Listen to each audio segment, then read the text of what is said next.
कर्मों का फल जैसी करनी वैसी भरनी। बेटा बनकर, बेटी बनकर, दामाद बनकर और बहू बनकर कौन आता है जिसका तुम्हारे साथ कर्मों का लेना देना होता है। लेना देना नहीं होगा तो नहीं आएगा। एक फौजी था, उसकी माँ नहीं, बाप नहीं, शादी नहीं, बच्चे नहीं, भाई नहीं, बहन नहीं, अकेला ही कमा कमा कर फौज में जमा करता जा रहा था। थोड़े दिन में एक सेठ जी जो फौज में माल सप्लाई करते थे, उससे उनका परिचय हो गया और दोस्ती हो गई। सेठ जी ने कहा, तुम्हारे पास जो पैसा है वो उतना के उतना ही पड़ा है, तुम मुझे दे दो, मैं कारोबार में लगा दूंगा, पैसे से पैसा बढ़ जाएगा, इसलिए तुम दे दो। फौजी ने सेठ जी को पैसा दे दिया। सेठ जी कारोबार में लगा दिए। कारोबार उनका चमक गया, खूब कमाई होने लगी, कारोबार बढ़ गया। थोड़े दिन में ही लड़ाई लग गई। लड़ाई में फौजी घोड़ी पर चढ़कर लड़ने गया। घोड़ी इतनी बदतमीज थी कि जितनी जोर जोर से लगाम खींचे उतना ही तेज भाग रही थी। खींचते खींचते उसकी गलफड़े टक्कर गया, लेकिन वो दौड़कर दुश्मनों के गोल में जाकर खड़ी हो गई। दुश्मनों ने वार किया, फौजी भी मर गया, घोड़ी भी मर गई। अब सेठ जी को मालूम हुआ कि फौजी मर गया तो सेठ जी बहुत खुश हुए कि उसका कोई वारिस तो है नहीं, अभी पैसे देना किसको। अब मेरे पास पैसा भी है, कारोबार भी चमक गया, लेने वाला भी नहीं रहा, तो सेठ जी बहुत खुश हुए। तब तक कुछ दिन के बाद सेठ जी के घर में लड़का पैदा हो गया। अब सेठ जी और खुश की भगवान की बड़ी दया है, खूब पैसा भी हो गया, कारोबार भी हो गया, लड़का भी हो गया, लेने वाला भी मर गया। सेठ जी बहुत खुश हुए। वो लड़का होशियार था, पढ़ने में समझदार था। सेठ जी ने उसे पढ़ाया लिखाया। जब वह पढ़ लिख कर बड़ा हो गया तो सोचा कि अब कारोबार संभाल लेगा, चलो अब इसकी शादी करा दें। शादी करते ही घर में आ गई बहू रानी।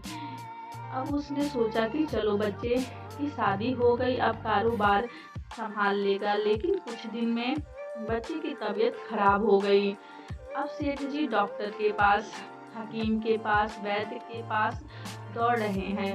वैद्य जी जो दे रहे हैं, दवा खिला रहे हैं और दवा असर नहीं कर रही है, बीमारी बढ़ती ही जा रही है, पैसा बर्बाद हो रहा है और बीमारी बढ़ती जा रही है, रोग कट नहीं रहा, पैसा खूब लग रहा है। अंत में डॉक्टर ने कह दिया कि लाइलाज मर्ज हो गया है, इसको असाध्य रोग हो गया है, ये बच्चा 2 दिन में मर जाएगा। डॉक्टरों के जवाब देने पर सेठ जी निराश होकर बच्चे को लेकर रोते हुए आ रहे थे। रास्ते में एक आदमी मिला।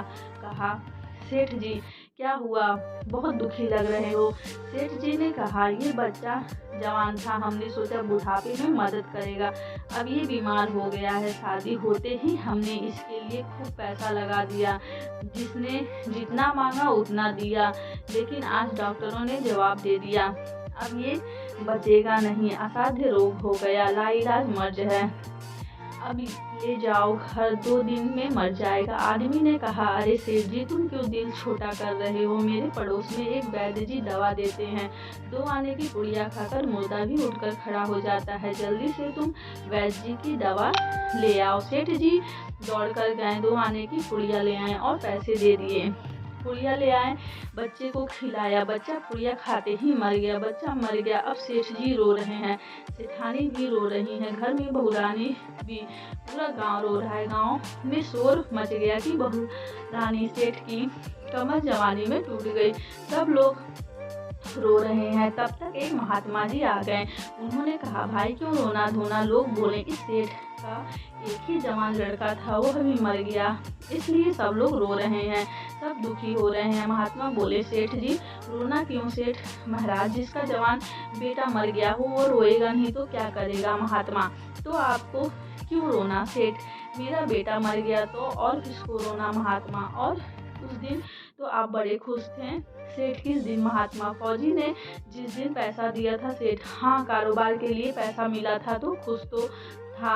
महात्मा, और उस दिन तो आपकी खुशी का ठिकाना नहीं था। सेठ, किस दिन। महात्मा, अरे जिस दिन फौजी मर गया, सोचा कि अब तो पैसा भी नहीं देना पड़ेगा, माल बहुत हो गया, कारोबार खूब चमक गया, अब देना भी नहीं पड़ेगा, बहुत खुश थे। सेठ, हाँ महाराज, खुश तो था।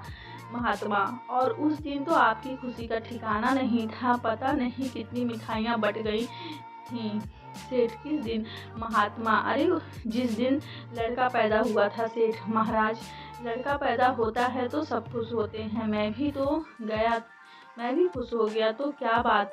महात्मा उस दिन तो खुशी से आपके पैर जमीन पर नहीं पड़ रहे थे जिस दिन बेटा ब्याहने जा रहे थे। सेठ महाराज बेटा ब्याहने जाता है तो हर आदमी खुश होता है, तो मैं भी खुश हो गया। महात्मा तो जब इतनी बार खुश हो गए तो जरा सी बात के लिए रो क्यों रहे हो? सेठ महाराज ये जरा सी बात है, जवान बेटा मर गया, ये जरा सी बात है।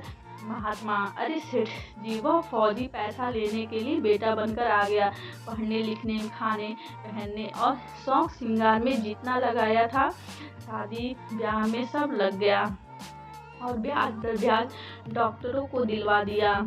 अब जब 2 आने पैसे बच गए तो वो वैद्य जी को पुड़िया दिए गए और पुड़िया खाकर चल दिया।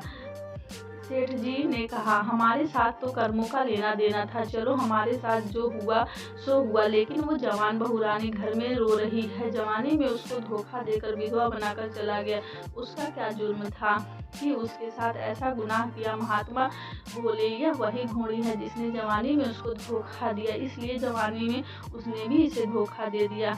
वैद्य शास्त्रों पुराणों के साथ साथ सभी साधु संतों का कहना है कि यह संसार कर्मों का लेखा जोखा है, इसमें जो जीव चैतन्य व समझदारी से भव सागर से पार हो जाएगा।